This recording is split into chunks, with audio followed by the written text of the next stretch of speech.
Hello everyone, welcome once again to S.H.I.E.L.D. Discussions. I'm Captain Logan. And I am Dan. and we're going to talk today about the mid-season finale. This is The Bridge. Boy, I'm still wondering, Dan, if we're going to keep titling shows like this. It's like The Well. It's like the... I know, I was wondering that too when I was scrolling through like all the episodes on ABC.com. I was like, there's a "the" in front of almost every title here. Damn. I'm gonna keep on this trend because I'll forget about it if I don't mention this of talking about titles before I talk about anything else. Do you mind, Dan? Yeah, The no, go ahead. The Bridge is a triple entendre.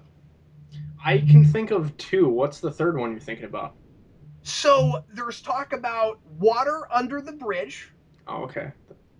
There is the episode ends, of course, with an explosion on a physical bridge. Yes. And because it ends on a cliffhanger, it is a bridge into the next half of the season. It is a triple entendre. I was thinking about the thematic implications too, about how like interpersonal relationships can be double-edged sword, either great or self-destructive. Sometimes you have to burn bridges to move forward with your life potentially. Yeah, which goes into the water under the bridge thing, Right. because we had that part where Sky says what's his name, Mike, Yeah. that was all water under the bridge. But yeah, you're right. I think those two things are together. Yeah. So yeah, I was excited about that. Given that it's such a generic episode title, I was like, oh, but that's cool. They were thinking it too, you know. That's great. Well, anyway, I really enjoyed this one. The big thing this had going for it, obviously, was, okay, we're finally doing Centipede stuff, and I guess this is somewhat obligatory given that it's the big, season cliffhanger or mid-season cliffhanger where people are really going to want this. It is, by all accounts, a sequel to the first episode. This is the first time we've really delved into a lot of things that were done with the pilot. But also I appreciated the fact that it dealt with every single episode that has done something with Centipede. We had mentions about everything. And I thought that was really nice. There was something that made me kind of inherently disappointed watching this episode, and it's nothing against the episode. And maybe I'll get flack for this. I don't know what you'll think. I still like Sky. Don't get me wrong. She's okay. I like her more than a lot of people do that say that she's super annoying. I still like her. I like Mike better, and I feel like Mike ought to have been the window for us into the show instead of Sky. Now that we've gotten this one and we brought him back, dude, I wish he was the guy that came on the plane from outside and was working to become a S.H.I.E.L.D. agent, because he's in exactly the same place she is, right? Yeah. Like he had this kind of crazy backstory, and he's trying to turn his life around and make something of himself, and so he's working with S.H.I.E.L.D. and working to become an agent. Why couldn't he have been on the plane this whole time? Yeah, I mean, I'm not so sure if he's definitively dead by the end of this, because we don't see a body or anything. Right. I'm not sure. With superhero things, if you don't see a body, there's some sort of thing going on there. You might be alive, you might be dead, we don't know. I wouldn't mind them joining the regular cast and, them having some sort of, not romantic relationship, but friendship. I could see, it was sort of a budding thing in here, actually. If he survived and stayed on the plane, I could have seen that furthering, definitely. I like him a lot as a character.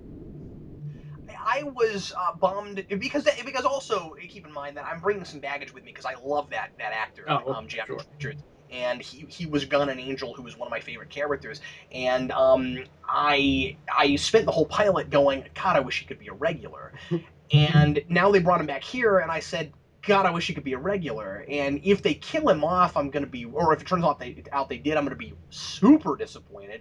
If they make him a regular, because I don't think that's outside the realm of possibility. No, I don't think so either. If he is alive, if they come back and make him a regular, it is going to feel weirdly like exactly what they did with this actor in Angel, because J. August Richards, as Gunn, comes in as a recurring character in the middle of the first season as this vampire hunter, and then he comes in occasionally, and he's got this beef with Angel because Angel's a vampire. He doesn't like him, and it's interesting. And then eventually, by season 2, he becomes a regular character, and he's in the credits, and then he's in every episode thereafter. It would be so weird if they did that with him here. With that actor, it'd be the same thing.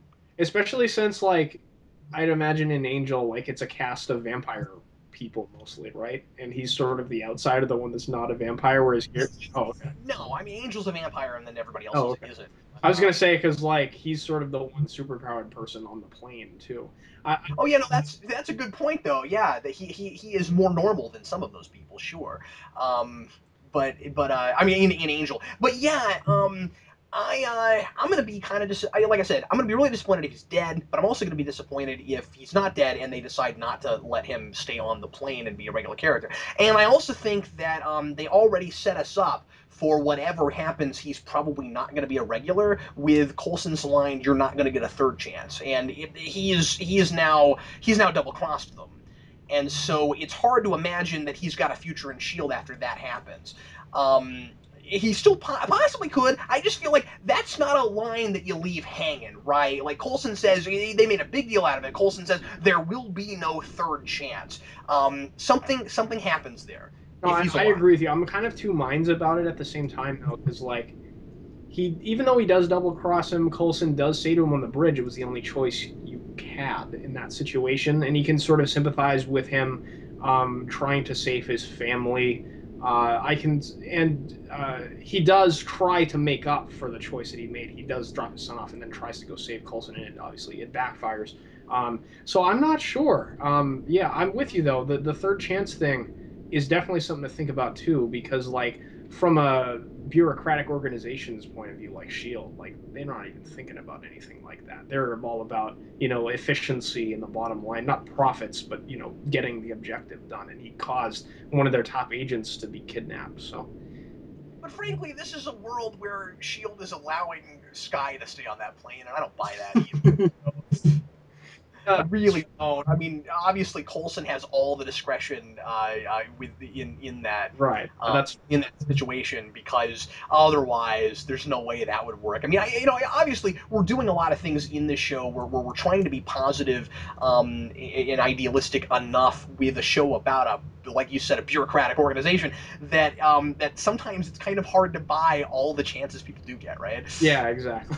That is a very good point. I mean, um, I do like that they made reference in this episode too that Sky is still under some sort of surveillance within what she can do on her computer. She's not like off of her leash yet. Like when her and Coulson are talking about taking the bracelet off, maybe that she's fully earned their trust, and he's not letting her off the hook so easy, which I did like that.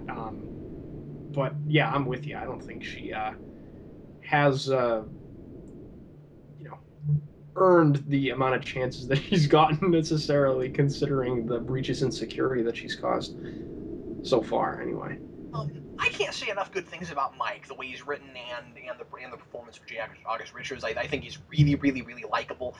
He remains really likable from the pilot, and he just fits in really well in this world. And I think adds a lot to it. Not the least reason of which being that he brings a superpower, and we could use more of that stuff on this show. I enjoyed the building of the suit and Ward being like that's cheating, and that was all fun. We need more of that on the show. We need that to keep building and getting bigger. And frankly, we need a couple of superpowered people on this team. yeah, I like that there's someone sort of to take Ward down a peg in terms of like who's better at beating up things and being manly, because that's totally his thing.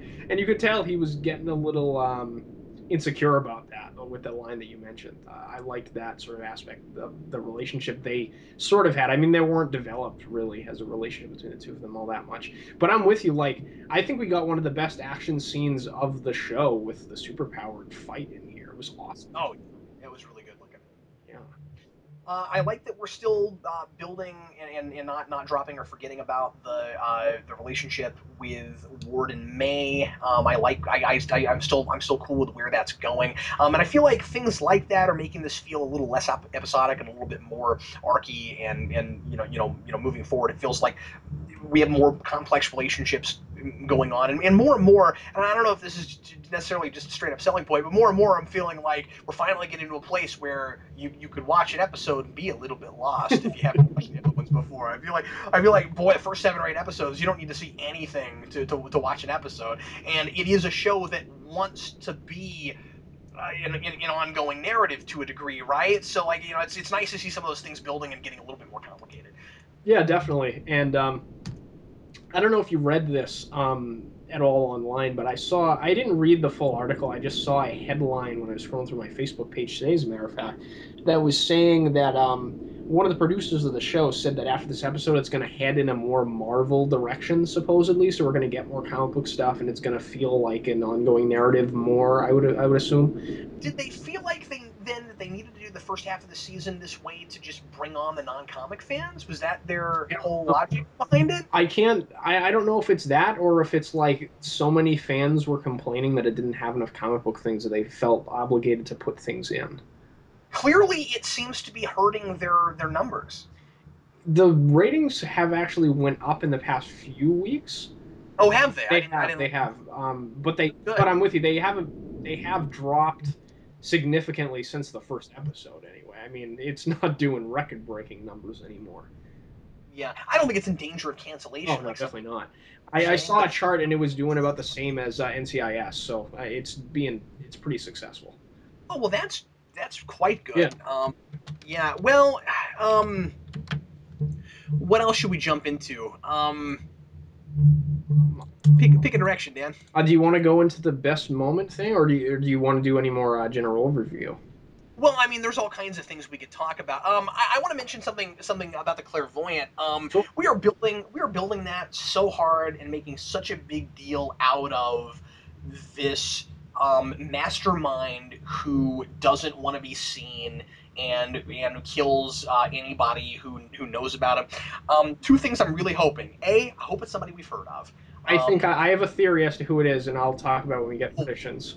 yeah, we'll talk about that because like I know you and I have been a little bit of odds about this where like a lot of the time I really hope things are comic book things and you're like, well, it doesn't have to be. I'm like, yeah, it doesn't have to be. But when you build something like that this hard in a show based on comic books and you keep talking about somebody with a specific superpower, I'd like to be somebody I've heard of.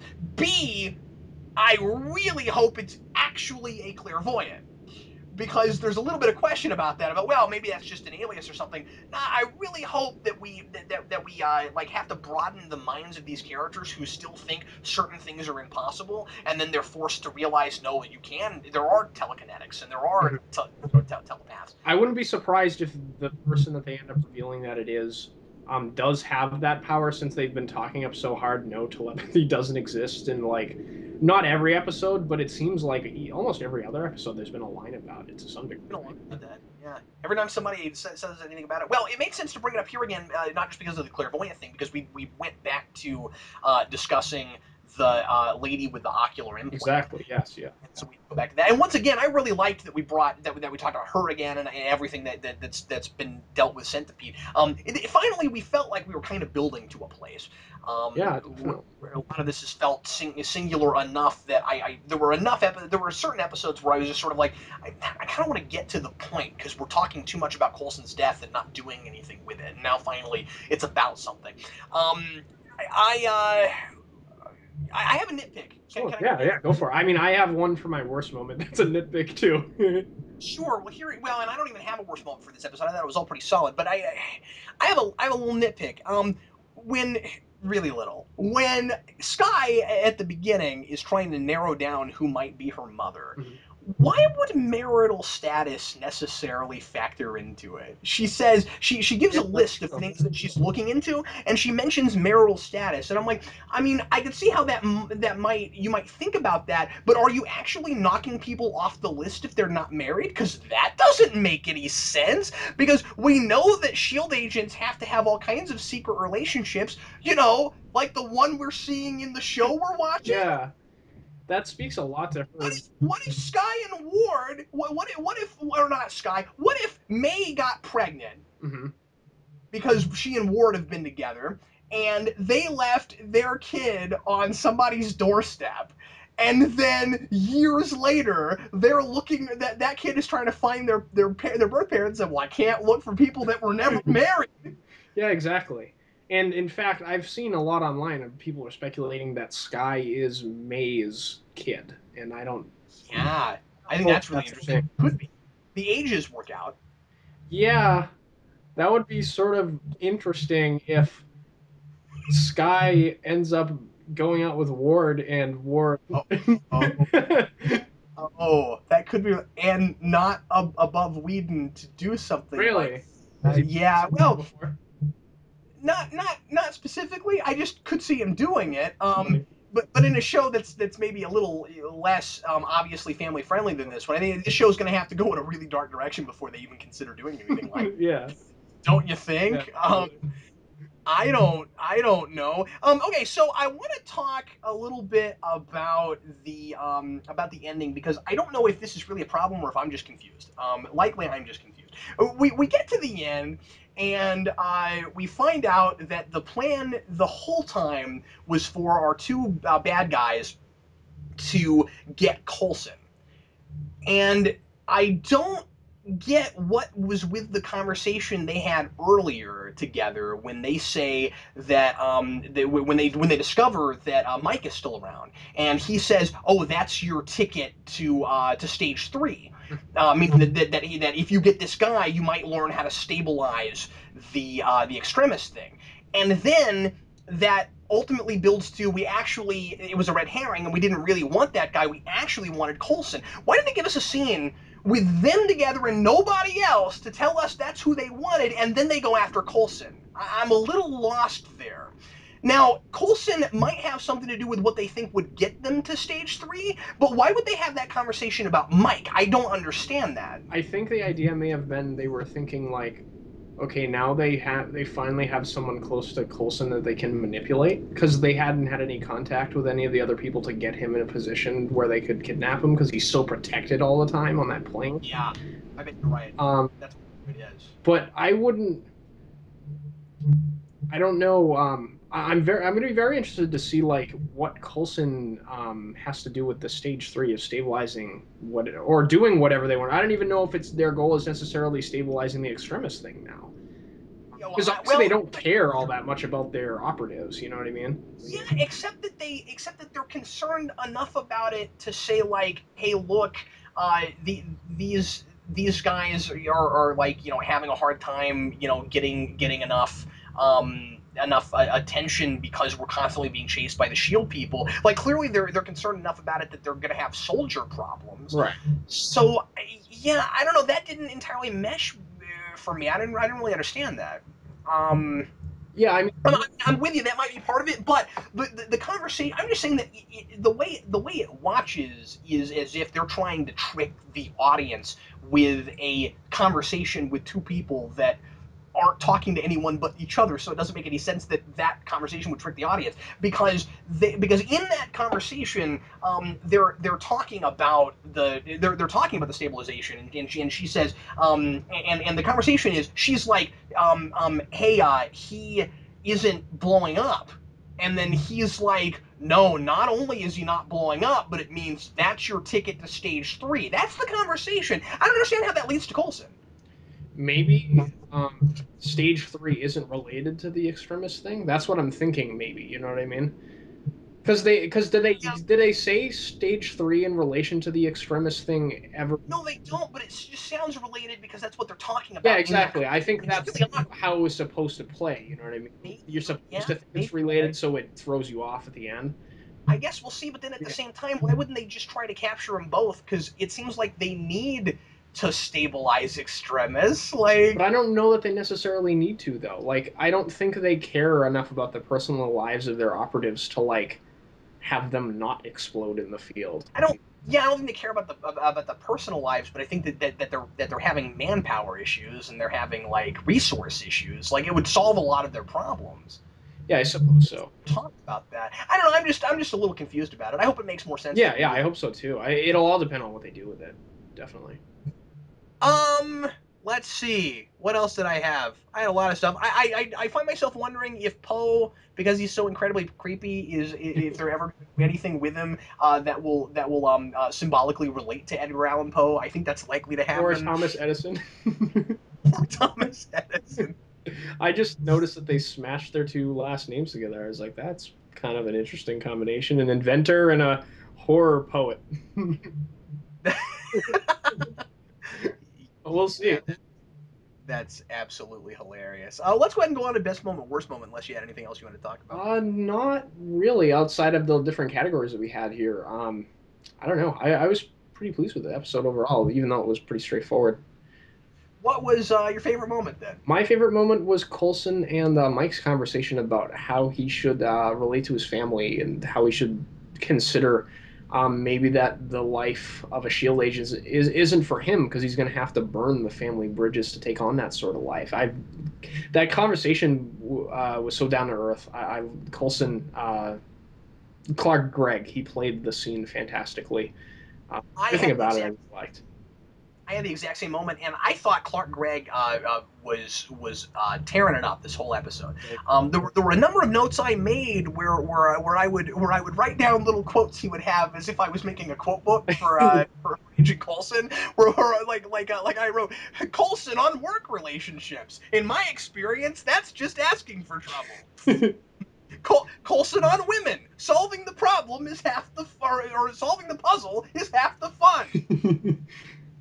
Yeah, he did have a lot of good lines, and you know, Clark Gregg is an actor that like in the movies I liked, for what he was given before Avengers, but I'm really starting to latch onto him in this show as an actor, not even just as the character of Agent Coulson. I think he's great.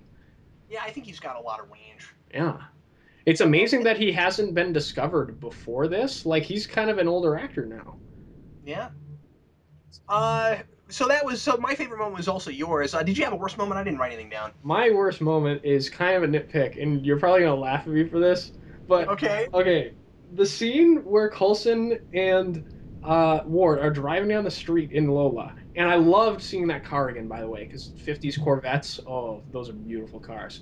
But anyway, Coulson's driving down a straight street, and he's moving the steering wheel around like he's in the chase scene from Doctor No. Like they're driving straight, and he's just going like this the whole time, moving this wheel back and forth. I'm like, dude, you're not turning. And then there's no stop signs in this residential street that goes on for like, a really long. I was like, this makes no sense. This was obviously shot with them sitting in a car in the studio, just going, huh, "Look, we're driving," and then they added in the like footage in afterwards. It was really obvious Well, to me. a lot of things are done that way where you add the footage in afterwards, but at the very least, they could just take the right footage and put it Yeah, what's exactly. going on, because yeah. But anyway, you slice it. He needs to at some point stop and wait for something to happen. Yeah, exactly.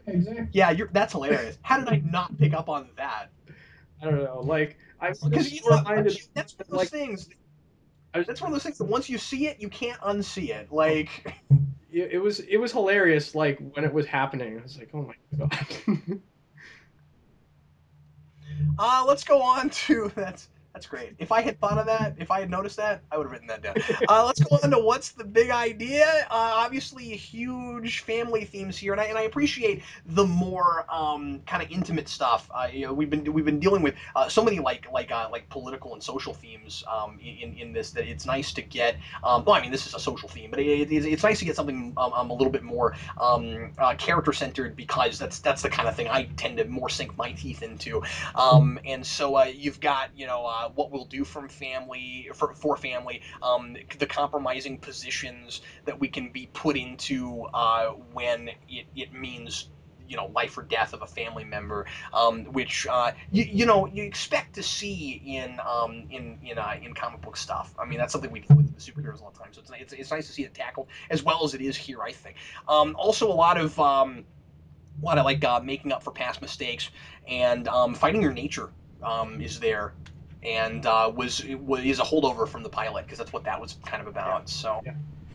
What I wrote down was similar things to what you said. Obviously, the family stuff, the double-edged sword nature of interpersonal relationships, how they can be crippling in certain situations if you're obligated between the family and whatever other task is in front of you. That's kind of a classic thing we see in Marvel all the time. Like when we were talking about the comics that we read this, that was a big thing in the Amazing Spider-Man stories, where it was like, should I save people on the street? Should I save Aunt May? Same sort of obligation between two things. You don't know which one to choose.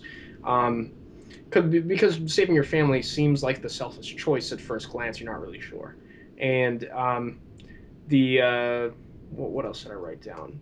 The other thing was, can we truly ever put those sort of relationships aside? Like May was so sure of herself in, oh, I'm this cold agent that's so hardened. I can never. I always put my interpersonal relationships aside. But like when Coulson gets taken, like you can tell it's affecting her, and it'll be interesting to see how the Ward thing at the end of the episode where he gets shot. I don't. It's probably not fatal, but he gets hurt here, and it'll be interesting to see how she deals with that. Because she's not as hardened as she thinks she is, and I Yeah, and we've been getting a lot of evidence of that lately, yeah. which is nice because it makes her more three dimensional and more somebody that I want to look to want to watch. Yeah. Something going along with that family stuff that I meant to bring up earlier because we talked a little bit about that scene that we both liked with Mike and Coulson, but there's a scene before that with Sky and Mike where what Mike is doing with his son is directly parallel to what her parents did to her, and I really Yeah. appreciated that.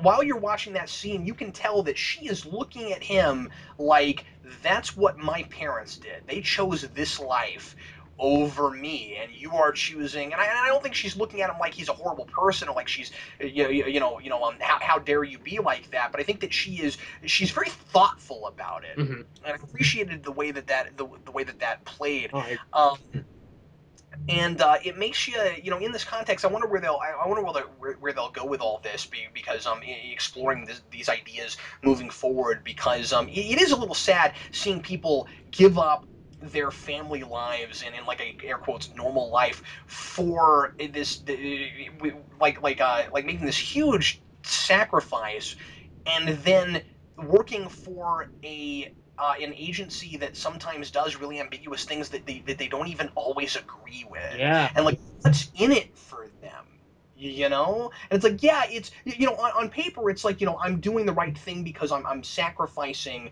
it's all personal sacrifice, I'm serving my country, but what if you don't agree with what your country's doing? Yeah, and a lot of people don't think about that sort of thing.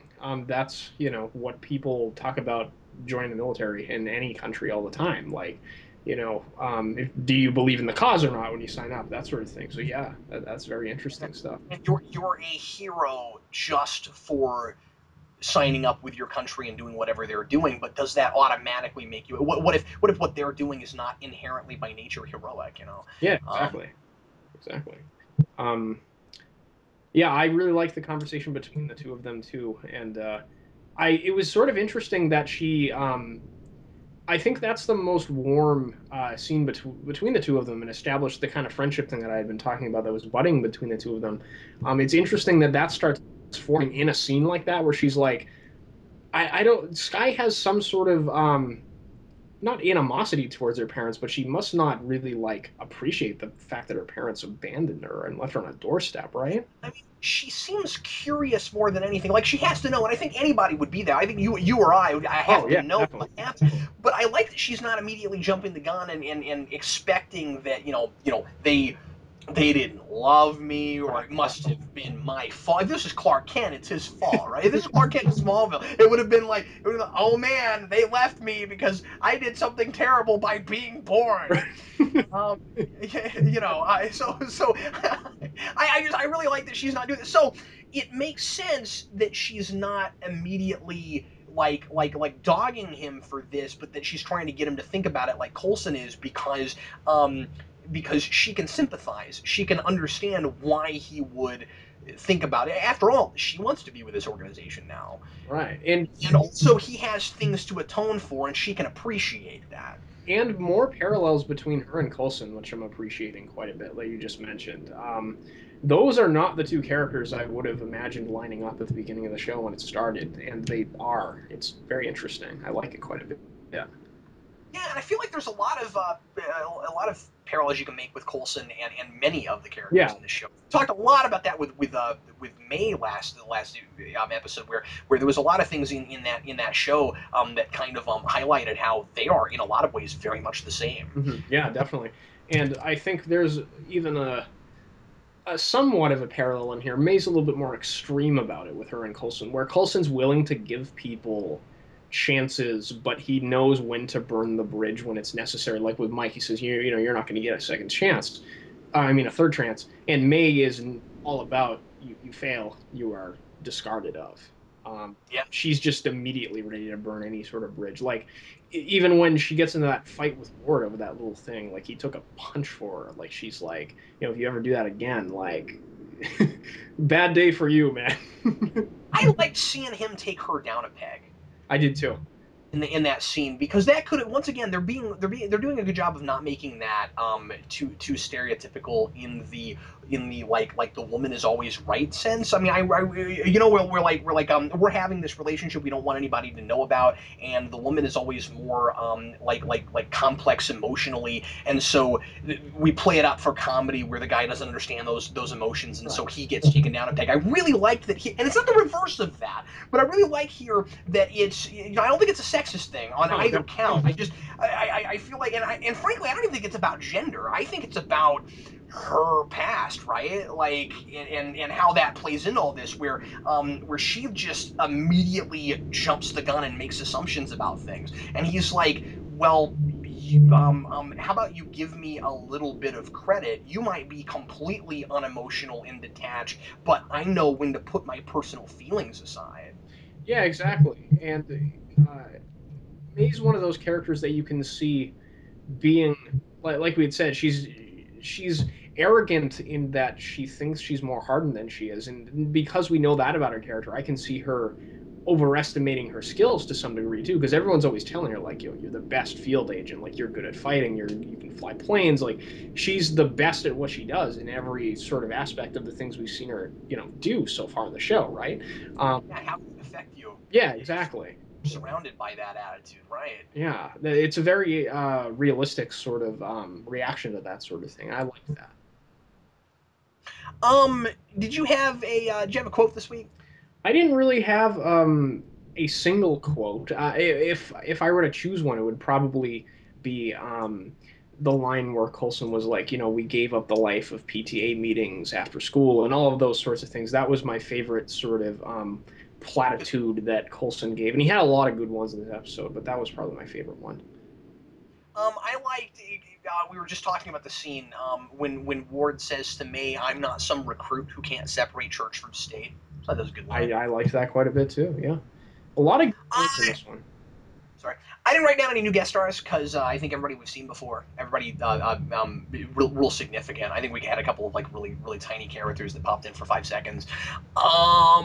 So let's jump into. Did you have any straight up comic book predictions? I mean, we had a couple of mentions of movie things, but did we have anything that was straight comic book? Well, I looked up the name of the girl in the flower dress who her name, I don't know if we'd heard her name before, but I noticed it prominently because they said it a lot in this episode. This character is not at all related, but I thought it was interesting. Chris Claremont created this character in 2005. It was around X-Men called Reina, and she's like this species of like people from the Savage Land that fights the X-Men, and she has the same name. I was like, that's really weird.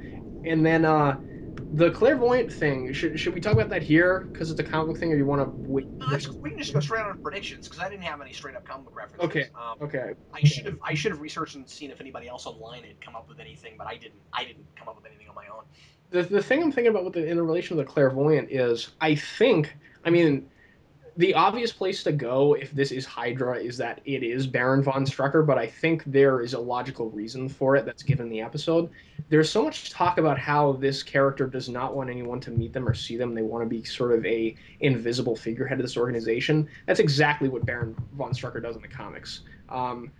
Oh, He has a figurehead called the Imperial Hydra, who's this guy that bankrolls Hydra that sort of is like the puppet figurehead for him, and he pulls the strings from the background. So, I mean, that seems pretty obvious to me. I hope that's who it is, because Baron von Strucker is awesome, and he's the leader of Hydra and Red Skull's right hand man. So that would be very cool to get him in here. well, that would be great.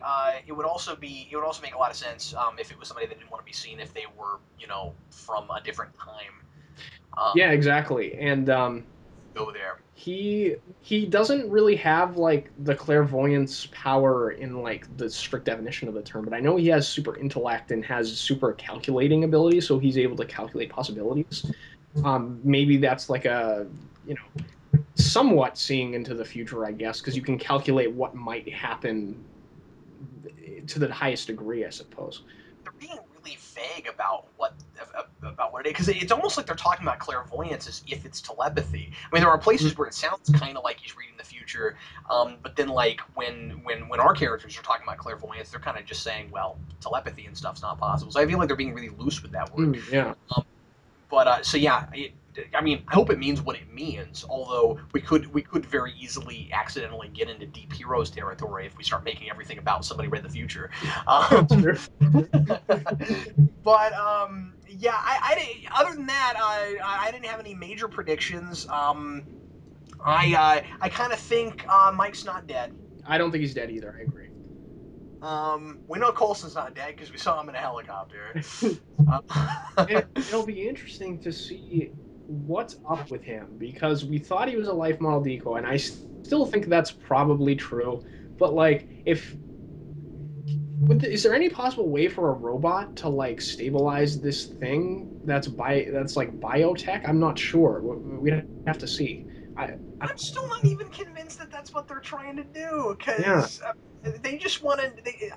It's like somehow getting the answers to how Coulson, air quotes, came back from the dead is what they need to accomplish something. What could what? But the whole clairvoyant thing, it could be that the clairvoyant has seen the future and knows that Coulson is not Coulson, and then they need to know, they need to fill in the gaps from stuff he knows. But the thing is, they're taking a big risk, I think, in assuming that Coulson knows anything. Yeah, exactly. Why would they assume that? Because I mean, like when they said we need to know what happened after the day that you died. Well, I mean, he can tell them stuff, but you have to assume that there's a big blackout period where he doesn't know anything. So Hmm. I don't know. I'm still so confused as to why in the world they wanted Coulson. Yeah. And I'm sure and understand. I'm sure I'm supposed to be confused by Right. Right. that. But I just It's I don't even have any good ideas right now. See, one of the things prediction wise I would like to see in the next episode too, now that Coulson's kidnapped, I just thought of this. Um, I would like Shield to have a equal counterpart to the eye thing, where if an agent gets kidnapped and they're about to give away information, they can pull the plug.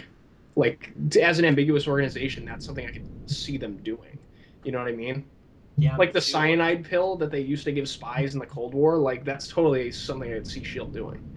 I think it would be nice to be reminded in some kind of a knee jerk way like that this organization is not the altruistic thing that Coulson, excuse me, is trying to make it. Because Yeah. remember, I mean, they have done a decent job in a couple of places of reminding us of this, but I think it's really easy spending all of our time on the plane to forget that what Shield is and what Coulson is are two very different Oh things. yeah, definitely. And we had that business in the episode where Simmons jumped out of the plane, where it was like, you should have let her die or whatever. But that one guy, and then Coulson was like, yeah, that's not going to happen. And then he's like, I'm keeping my eye on you, Coulson. Right. So I mean, like every now and again they'll do something where we'll be reminded, yeah, this is this morally ambiguous organization that cares more about their end games than they do about the individual lives of their agents. What if they do that, Dan? What if they actually kill Coulson and then Coulson comes back? That would be redundant. I don't want to see Coulson die again because that's the thing I was thinking here. Like, I was like, if they kill him off again, like What if he just keeps coming back to life over and over again? that would be. I don't know. They'd have to have a really good explanation for it. That would be. They have to come up with a way for the next one. They won't do that, but I'm just saying they'd have to come up with a way. I hope not. They'd have to come up with a way for Coulson for the next Coulson to remember everything this one does. We'd have to go through all that rigmarole for like 11 episodes. Like, no, don't do. They start a new show with a new team on a new plane. They just up to Haiti and stuff. Oh man, It's like that would it's a not be cool. it's a magical plane. All the characters from this show, they just walk around. They're like, he can't know. Oh no! And they just bring in some other character from some other actor from another Whedon show I really like for 10 seconds just to say he can't know, and you never see him again. And then they pay Samuel L. Jackson once again to yell at Coulson for having fish tanks. No fish tanks. Well, anyway, so yeah, that's about all I wanted to talk about. I think for predictions, I'm trying to think if I had anything else. I didn't write anything else down. Yeah, there wasn't too much on the side of predictions that we haven't already said because like nothing has really come to fruition yet. No, I really feel the need here to say that we really have not gotten far enough along yet. I don't think. Yeah, I'm There are some episodes that I think would have been better served to get us to this place faster. As much as I liked this cliffhanger, this doesn't feel like a mid-season cliffhanger to me. This feels like a two-parter that should have happened within the first 6 episodes. Yeah, I agree. I mean, I feel like we should have gotten a major revelation about one of the characters at the mid-season finale. Yeah, I mean, it seems like we're supposed to be going, "Yay, things are happening!" And that's not enough for me. But I mean, I am glad that stuff's happening. Well, I mean, to be fair, maybe I just thought of this too. Maybe the major revelation uh, is supposed to be that like everything eye wise, like with the eye and the centipede technology, that's all connected.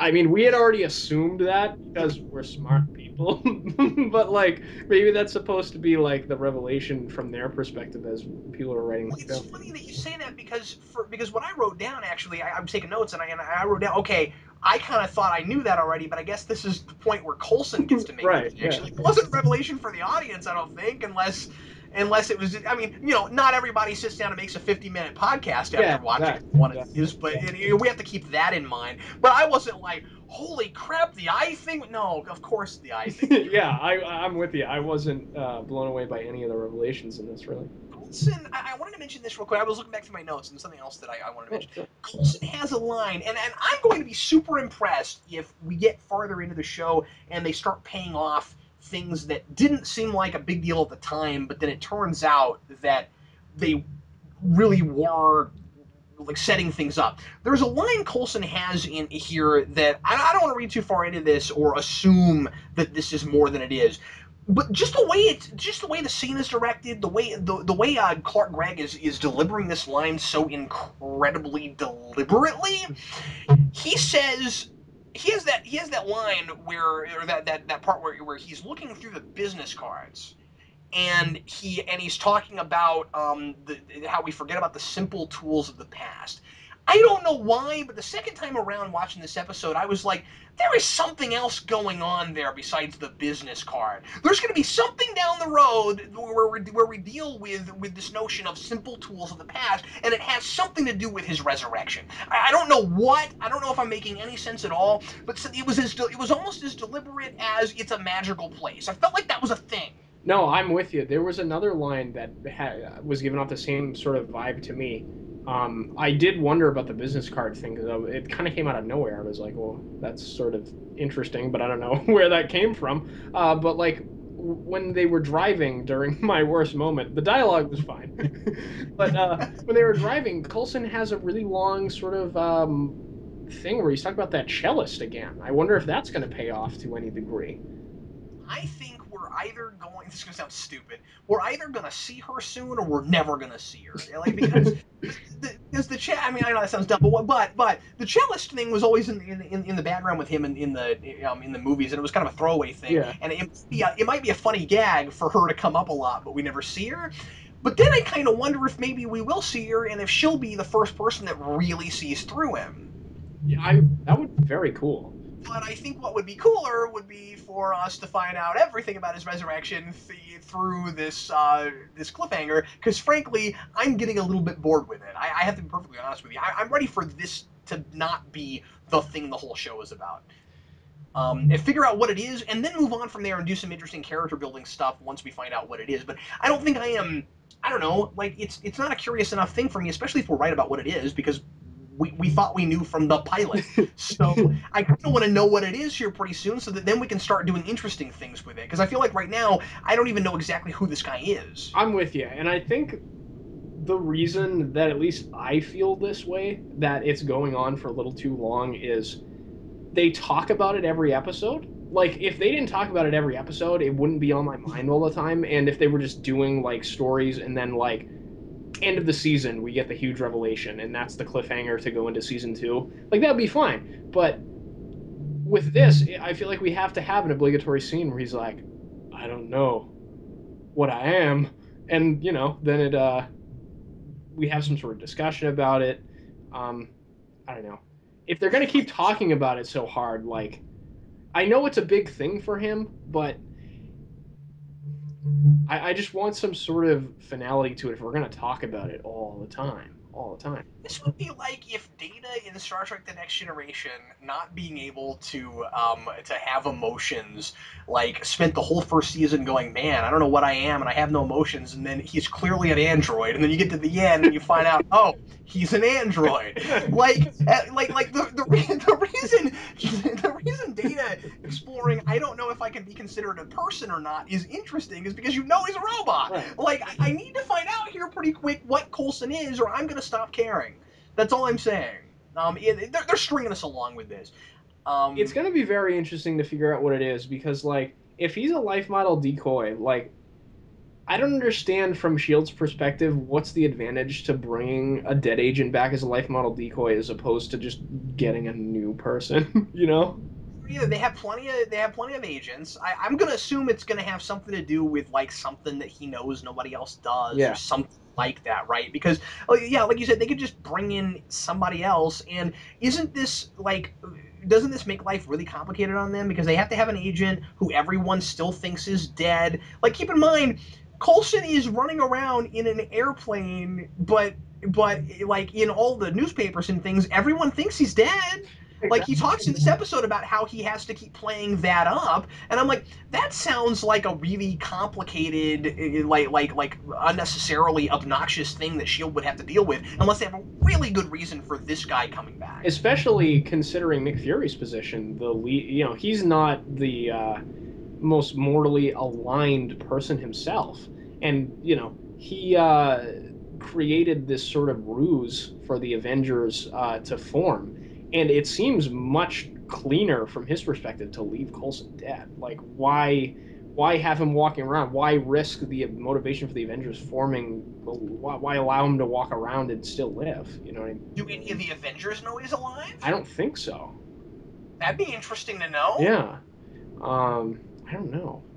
I wouldn't think so because, like, if they figure that out, they'd be like, "Hey, Nick, what's going on?" I mean, I figure we'll know in the Captain America movie because Nick Fury's going to be in that so much. I don't know how much they'll mention. If Coulson will ever be mentioned in it at all.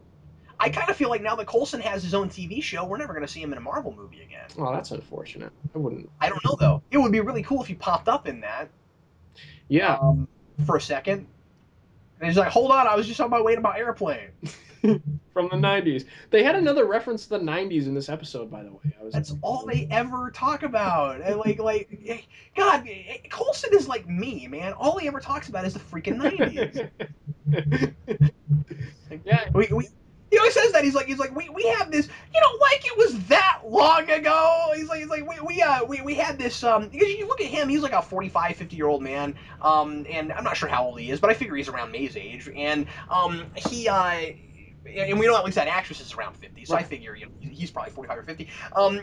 They had that line where he's like, she and I did this thing back in the 90s, and I was like, just one time, give me a year. It's like the 90s was a whole decade, and it wasn't that long ago. Like, say, like back in '96, like that'd be great. I don't know. I'm just saying. It wouldn't feel like we have to have Coulson say the 90s in every episode if one time he would give a date. Yeah, I'm with you. I mean, it's still kind of funny that they're in an airplane with like technology that's like 20 years outdated. Like, I don't know why they would ever do that, but that's kind of funny. I still don't understand that, because it's like, I guess they sort of had an explanation for it, but also they talk about how that airplane is state of the art, and then Nick Fury is all proud of it and stuff. And I'm just like, why are you using substandard technology on this airplane? Yeah, I got the impression initially that it was sort of the sort of thing like Lola, where it's like old technology. It looks like old technology, but it has the functionality of things that are like modern. But there are episodes where like Coulson's like, "Oh, this '90s technology isn't working right," and I was like, "Oh, okay."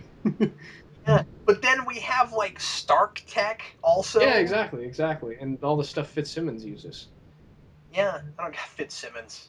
They're two people. We didn't even talk about them in this at No, all. I guess we didn't mention them at all. Well, they weren't super important. They built a suit. I kind of expected one of them to die in this episode, to be honest with you. Yeah, Really? because it was the mid-season finale. I was like, they're probably gonna kill one of them off.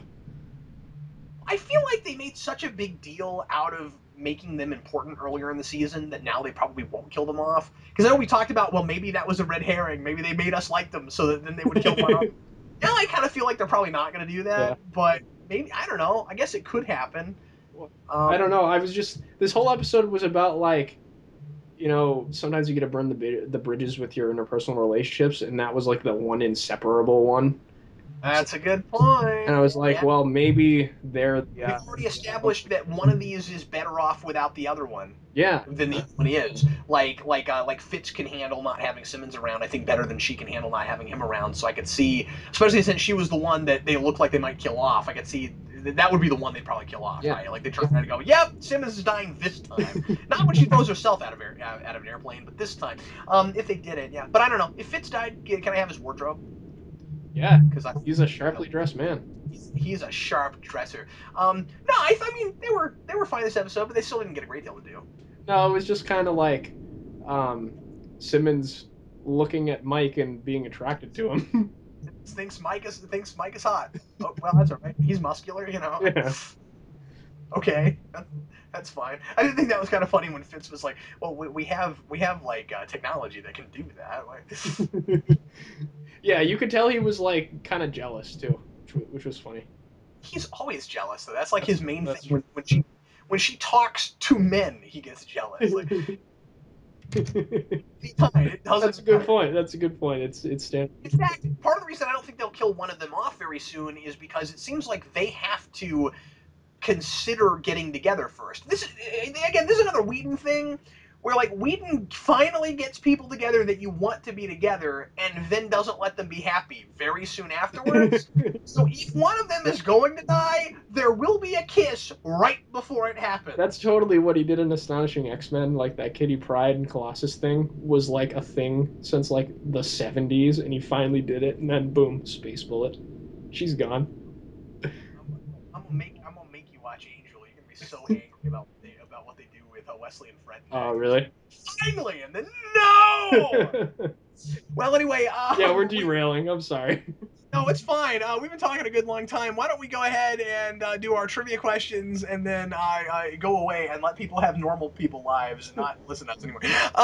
What was your trivia question from last week, Dan? And what was the answer? My trivia question from last week was when was the organization Hydra founded? And the answer was the third dynasty of ancient Egypt. And someone in the comments, I think, actually said ancient Egypt. So kudos to you. I didn't think Wow, anyone was going to get that. I wouldn't have thought anybody would get that either. I didn't know Yeah, they that. at least ballparked it, ancient Egypt. I mean, it's a lot of years, but That's true. They at least got the region. yeah. That's good. Well, my trivia question from last week was what word does Simmons spell when they're playing Scrabble? And it's anklet. Yes, that's right. Because they were making fun of her for like, what? What is that? Which I thought was a strange choice because that seems to be a standard word that people go to. That's not a word, and then they're that's what that really means. It's that thing. Like I've seen that in a lot of places, and I was like, I'm surprised you guys went there. Because there are all kinds of other like more obscure British words So, that Americans don't use that you totally could have put in there. Maybe they just couldn't find a short enough one. that's true. And They were like, yeah, we can't build a Scrabble board around this. I wonder how British any of the writers of the show are too. I wonder if I know that I don't know. I saw an interview recently with like two of the main producers, and they're both very, Oh, very. okay. Well, one of them was an old Angel producer, so Oh, I doubt okay. it. So they would know British words then. Probably not. Oh. I have to look them up. My trivia question from last time was. Wait, did I already talk about that? Anklet, yes. Okay, what was your trivia question for this week, Dan? Man, we're out of it, huh? Oh, I'm sorry, I got confused because it was in a different No, I document. just misheard what you said too. It was just like two screw ups in a row from us. That's that's okay. Hey Dan, why don't you either give us a question or come up with an amusing third screw up? My question is, make sure I didn't misspeak there. There is a prominent, well, he's not prominent, he's hilarious. This show called The Hate Monger in Marvel Comics, and he's basically a Ku Klux Klan guy, like the costume, but it's purple, and he's hilarious, just because he's so on the nose and goofy. And I want to know who is the identity of this guy, because it's just as goofy and over the top as his costume. It's awesome. So what is his secret Yes, identity? who is he? Okay. Dan, I got two this week. Yes. I got two. I'm gonna break my rules. I got two this week, and they're both from the episode. One of them is when Ward and Coulson go to Cleveland. What agency does Ward pretend he's with? Okay. That's the first one, and the second one, this is more obscure, is when Ward and May go to California and fight that super soldier. They're in this room, and there's a area number. It says area something on the wall. What area are they in? What is that number? All right. That's the Good question. questions. I know the first one. I do not know the second one. Yeah, it was just like really big and blatant, and I noticed the second time I was like, I'm gonna write that question. Well, I didn't. I could not stop staring at it. Well, everybody, thanks as always for listening to S.H.I.E.L.D. discussions. Dan and I will be back with you when the season resumes here in a couple weeks.